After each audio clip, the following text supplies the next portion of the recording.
Please welcome North Dakota Governor Doug Burgum. Thank you, Ron.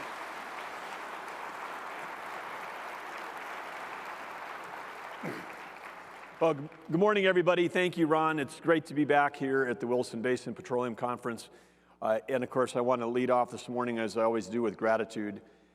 And there's so much gratitude to spread around, starting with all of you, particularly all the entrepreneurs, the innovators, the investors that are in this room. And I got two levels, and let me just start on behalf of the citizens in North Dakota, my day job. There is not a person alive in our state of any age, in any corner, in any county, that has not benefited from what all of you do. And I say that because you know that you're the largest source of revenue coming into the state of North Dakota, and with that to the state in terms of revenues to the state.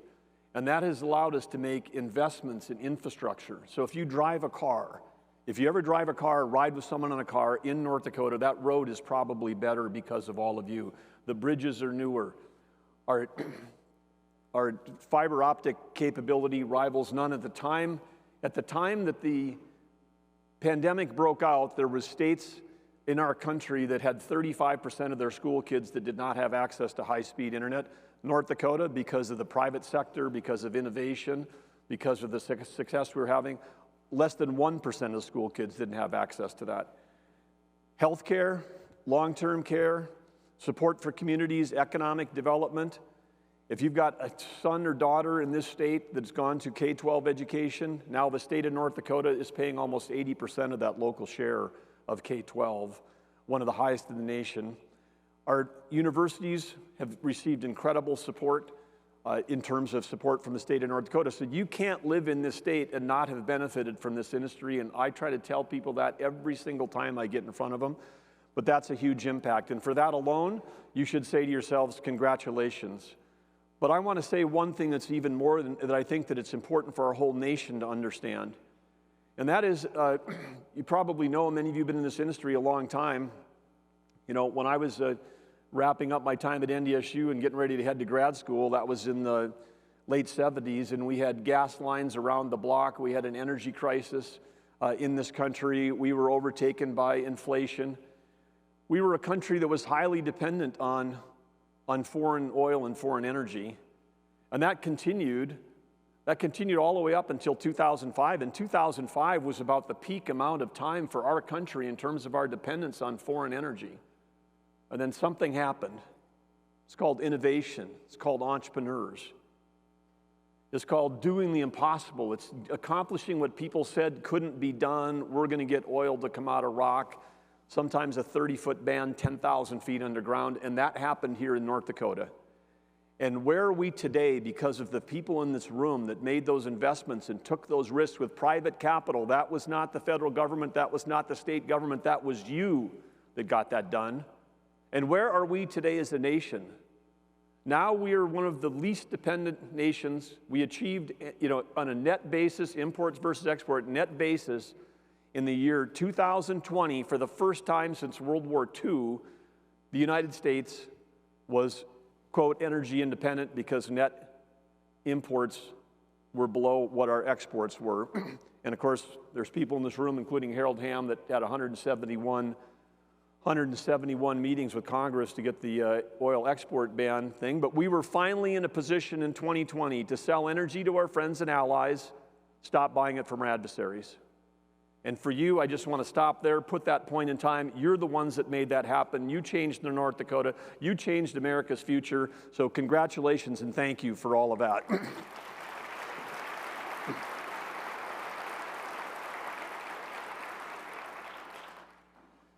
Then in 2020, things got a little goofy. We had a global pandemic, which triggered a global financial crisis. We had, for the first time ever on the New York Stock Exchange futures, oil prices fell to negative $37 for one day. And I think, and that's tough in a business when prices go negative. I was in software competing against people that were competing against free, people who were giving away their software. I never had to compete against negative. And at minus 37, I think it was even hard for Harold Hamm to make money. But fortunately, that only lasted a little while, and we came out of it. But then we went from having our wind at our back as a country that was using energy security, which is core to national security. We were in a position, the world was stable, and this was all happening under President Trump, of course. And then we ended up with somebody else in the White House. And for the state of North Dakota, I can tell you as a governor, I've got a front row seat of what that's like with the federal regulations, just like you in industry. And we went from having a beautiful breeze at our back to having a gale force wind in our face, and that wind has only accelerated this spring with the regulation and rulemaking. Now, the state of North Dakota ourselves is fighting over 30 different mandates and regulations, none of which have passed Congress. These are all edicts and mandates and executive orders coming from three-letter agencies, coming down on all of you and all of us. And people have said to me, don't go out there and give a political speech. You're sitting governor. You're a sitting governor. This is not a political speech. I can guarantee you that. I will tell you, as governor, 3 weeks ago, I went in front of our legislature to testify to an interim committee. That's unusual, but it's the budget committee. And I said, hey, as an outgoing governor, I'm putting together, working with Lieutenant Governor Tammy Miller to put together the budget for next year, and we're going to have two budgets. If President Trump is elected, we will be submitting a budget that's got more revenue coming into the state of North Dakota and lower expenses. And if Joe Biden wins, we're going to have one that has much lower revenue, and much higher expenses. And it's going to have lower revenue, not just because of you, but baseload energy. There's a full-on attack of getting rid of baseload energy in this country. There's an attack on liquid fuels in general, which means you're attacking agriculture, because agriculture today, we've got $1 billion more of biodiesel soybean crush plants in our state today, or soybean crush plants that produce oil that goes to biodiesel and renewable fuels. $1 billion of capital, that raises the basis for every farmer in our state. We've got more ethanol production than we've ever had before. That raises the price of corn in our state. So the whole ag industry right now is dependent on fuels. And we have an administration that's not just against fossil fuels, they're against liquid fuels. They think that electric vehicles and EVs can solve every problem. And if you say that we fought, as I described, from the 1970s to 2020 to get out from underneath the back of OPEC as a country, and now we have an administration that thinks that the plan for us to do is to commit every American to driving a vehicle that would be dependent on getting a battery from a country that's the world's largest polluter, opening a coal plant every week. I'm talking about China, and that they control 85% of the rare earth minerals. We would trade OPEC for Sinopec, and that's a smart energy strategy. In the meantime, as the shutdown and pressure comes on all of you to stop production in the United States, and we're going to put a pause on natural gas export bans. We're going to do that. If Joe Biden's elected again, this is not a political statement, it's just true. If he's elected again, that pause will become permanent. He's placating a group of people that believe a falsehood that somehow, if we stop all of you, the cleanest energy producers in the world, not just in America, the United States produces energy cleaner, smarter, safer, more efficiently, with less land use and better protection of our water resources and our soil and our air than any place in the world. You're the best. That if we shut you down and we shove the demand doesn't go down, we're just shoving the supply down, that we're going to kill U.S. supply. We're doing nothing to dissipate demand, and then we're going to let Iran and Russia and Venezuela fill up the gap. And that's happening right now. It's fantastic that we hit 5 billion barrels. Congratulations to all of you. We would have hit it faster with a different administration. We're at 1.2 million barrels per day now. We were at 1.5 when Joe Biden took office. We're down. North Dakota's down. Iran's up. Venezuela's way up. The failed sanctions of the State Department, the Commerce Department, the Treasury Department are allowing those countries to have record oil sales, which they're using to fund wars against the United States. We're in a proxy war with Russia and we're in a proxy war with Iran. The funding for those two wars, our Congress fights about whether we should supply revenue to support our allies. The funding for the other side is coming from oil sales because of Biden's energy policies. That's not a political statement, that's just an actual economic fact. So this is the situation we're in today. So I say to you here in this room, We can talk about, innovation has always been the core of American greatness. That's what led to the Bakken. That's what led to our country. What happened here was copied in the Permian and in the Marcellus and around the world. And that shale revolution changed everything. And it didn't change economic, it just didn't help school kids. It made our world more safe. Literally made the world more safe. If we can get back to that, we can stop the killing, stop the wars. We can sell energy to our friends and allies. We can stop, and I'm talking about the Pacific as well, because the Biden administration is trying to kill oil production in Alaska. We're fighting 30 here. Talk to Governor Dunn. They're fighting 50 mandates in Alaska that could be supplying energy to our allies, South Korea, the Philippines, Japan, people that we need to help contain an aggressive China. So if you care about the environment, you want every drop of energy produced here, and I'm talking baseload electricity, and I'm talking that. We've got a future in our state with innovation around carbon management. The panel that's coming up next is going to talk about that, but that's an industry that's going to propel agriculture. It's going to help expand baseload energy. It's going to help, save liquid fuels in general. And it's not just because that's beneficial for you, it's beneficial for America, it's beneficial for an economy. The Hoover Institute just came out with an analysis that said that if you add up all the EV subsidies, we're going to subsidize 500,000 charging stations. In a country, we built 300,000 gas stations in the 1920s and 30s without one dime of federal subsidy. The market figured it out. The market is smarter than the bureaucrats in Washington, D.C. 500,000 EV charging stations. We're going to subsidize cars at $7,500 a piece if they've got an EV engine, $7,500. You know what happens when you subsidize a car for $7,500 tax credit? The price goes up by $7,500. You're subsidizing the company. You're not making the car less expensive per se because they just raised the price. This happens whenever you want a higher price of something, just start subsidizing it. We're led right now, it's a fact, not a political statement, we're led right now by a president and the vice president of the White House that have never created a private sector job. They've never signed the front of a paycheck versus the back. They've never had a job where they take a shower at the end of the day versus the beginning of the day, something that all of you and that I grew up doing.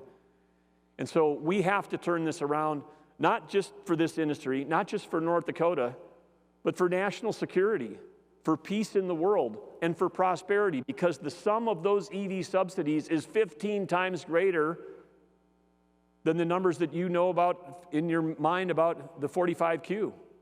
$60 a ton for CO2 storage, $85 a ton for enhanced oil recovery. And by the way, we need a new name. I put a challenge out to every industry group. We can't call it enhanced oil recovery because we've got people that don't want any oil recovery. They definitely don't want it to be enhanced. So if we can just start calling it green oil or something sustainable, that'd be great. We got it right here. I mean, Denbury in southwestern North Dakota, they're putting 1,400 pounds of CO2 in the ground for every 1,000 that comes up. They've got a carbon negative barrel of oil. They're greener than Patagonia. Let's tell that story. And then we've got, you're going to have Bruce Rastetter coming up here, and Gary Theraldson and other great North Dakota entrepreneurs. We have two places in North Dakota today already, Red Trail and Blue Flint, that are producing carbon neutral ethanol, which is going to be the key to sustainable aviation fuel, which is a gigantic market for liquid fuels that'll never be filled by batteries. Any of you getting on a battery-operated plane to fly to Japan? I don't think anytime soon, because you all understand physics. When you take off on an airplane to fly across the ocean, half the weight of the plane at takeoff is the fuel. When you land, that weight is gone and the plane can structurally survive the landing. You take off with a plane load of batteries and you use those electrons, guess what? When you land, you weigh the same. There's no physics that allow you to build a plane to be able to do that today. That doesn't exist. We need liquid fuels. We need them for our tractors. We need them for our trucks. We need them for our engines that are driving across the northern plains. We need them in cold weather. Liquid fuels is not going away. There will be a demand for low carbon liquid fuels. That doesn't have to be a mandate. That can just be what people, I can't tell you why people pay twice as much for a carton of organic milk, but it's a market. And it's becoming a big market. And we have an opportunity in North Dakota to lead the world, not only in energy production, not only in clean energy production, but we have an opportunity to lead it in low carbon fuels and low carbon base load. And now we got $60 billion of projects coming to North Dakota lined up because of you and because of our carbon storage capability. And in closing, I just want to say that, again, my gratitude to all of you, the sponsor of this conference, but I also want to give a shout out to one person that also helped make this happen, and that's Lynn Helms. And what a great name for Lynn. I mean, he's got the name Helms. He was literally at the helm for over 25 years. And when I think about what he's done for this industry in this country, I had a chance to serve for 2 years as governor of the chair of the IOGCC, which is the 23 oil and gas producing states. Lynn is revered in that group. They literally, anybody else that's talking, they give them 5 minutes, sit down, shut the thing. When Lynn's up there, they turn the clock off because they want to hear from him. And you think about what's happened on abandoned wells during COVID. North Dakota, we put $65 million into abandoned wells with the help of all of you, saving jobs in the private sector. We got our abandoned wells now are down to less than 200. We got states like Pennsylvania that have got 75,000 they know of and a couple 100,000 from pre-1935 to the 1880s that they literally don't know where they are. We've got our problem solved. We know where every well from 1951 is in our state, and we're just driving that number towards zero. Pipeline safety, a number of you participated in iPipe. We continue to innovate there and have an amazing track record. Lynn's been at the front when we've been fighting back against the federal government on these crazy things like trying to do a re-EIS on the Dakota Access Pipeline, never before done on an operating piece of infrastructure. And the EIS for 1 mile, that pipeline touches federal ground for 1 mile out of 1,100 miles. That's where the protest was. That's where the EIS was. We know from the trial we just completed in North Dakota trying to get $38 million back from the federal government. We know from live testimony, video depositions, and discovery that the Obama-Biden White House had their thumb on the scale, on the side of the protesters, not on the side of law enforcement, not on the side of enforcing the law on federal land, not on the side of energy independence in America. They were on the other side, just like they're supporting these campus protests today. I'm the least surprised person in the world that there's protests going on with paid agitators and people funding those protests, because that's what we were dealing with. And now the trial that we just had, it'll all be out. That's all going to be seen and visible. But Lynn Helms was right there helping drive that. When the state of Washington said you can't ship Bakken oil because it's too dangerous, Lynn Helms showed up with 60 to 70,000 data points of the vapor pressure of every train that had left North Dakota. We were able to win that case and prove that we were doing a better job here in North Dakota than even the federal standard. You just keep going down the list. Underground storage for what we're going to be able to do with CO2, underground storage for propane and other products that we can end up that's going to help support. We won't have a petchem industry unless we build out that. And so what has gone on with the Geologic Survey team and what he's done, the core library up at Grand Forks, unbelievable. No state has had a leader like this. He started in the private sector and came in. He never lost sight of the fact that all of you need to make money, that capital comes to where it's safe, capital comes to where you have a stable regulatory environment, and capital comes to where it can get a return. Lynn understood that. We need to replace Lynn. I'm told that somewhere in this room is Lynn's replacement. It hasn't been narrowed down yet for me to come and talk to you specifically. But if you're here and you're in the private sector, I want to encourage you, come join Team ND, because you could play a role like Lynn Helms and make a difference for her. But right now, let's give it up for yourselves. Let's give it up for Lynn Helms. Let's give it up for everybody that sponsored this petroleum concert. Let's give it up for the USA being not just energy independent, but energy dominant. Let's give it up for making sure that we've got an administration in the White House this fall that understands what you do to make the world safe and America prosper. Thank you very much.